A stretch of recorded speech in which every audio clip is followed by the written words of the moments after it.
আসসালামু আলাইকুম, কেমন আছেন সবাই? আশা করি আল্লাহর রহমতে অনেক ভালো আছেন। সিলেটের বন্যা পরিস্থিতির সর্বশেষ খবরাখবর আপনাদেরকে জানাই দিব। পানি উন্নয়ন বোর্ড থেকে বলছে ২০০৪ সালের পরে নদীর পানি কখনোই এত বাড়েনি। ১৮ বছরের মধ্যে এবারই সবচাইতে বড় বন্যা সৃষ্টি হয়েছে।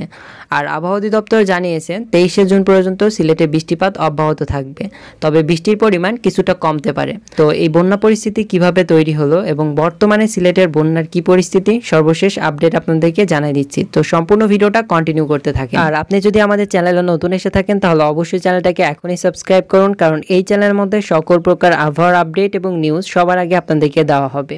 এখন আপনাদেরকে জানাই দিচ্ছি, গত সপ্তাহ থেকে সিলেটের ভারী বর্ষণ শুরু হয়, যা এখনও চলমান রয়েছে। গত বুধবার থেকেই সিলেটের নিম্ন অঞ্চলে তলিয়ে যেতে শুরু করে, আর এখন বন্যা পরিস্থিতি ভয়াবহ রূপ নিয়েছে পাহাড়ি ঢলের কারণে।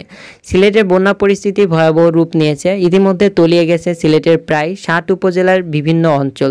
এছাড়াও সিলেট নগরীর প্রায় অর্ধেক এলাকা ডুবে গেছে। বন্যায় রাস্তাঘাট তলিয়ে যাওয়ায় ব্যাহত হচ্ছে সড়ক যোগাযোগ, বাসাবাড়িতে পানি উঠে যাওয়ায় আশ্রয় কেন্দ্রে ছুটছে মানুষজন।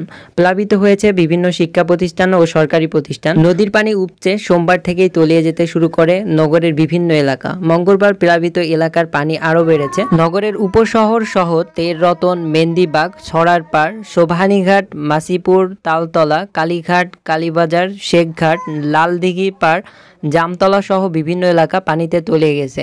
এ সকল এলাকার বসতবাড়ি ও দোকানে পানি ঢুকছে। এদিকে আরও জানা গিয়েছে, আজ সকাল থেকে থেমে থেমে সিলেট অঞ্চলে বৃষ্টি হচ্ছে, যার কারণে দুর্ভোগ আরও বেড়ে গিয়েছে। বন্যার কারণে বিভিন্ন উপজেলায় দোকানপাট ও হাট বাজার পানির নিচে থাকায় খাবারের সংকট দেখা দিয়েছে।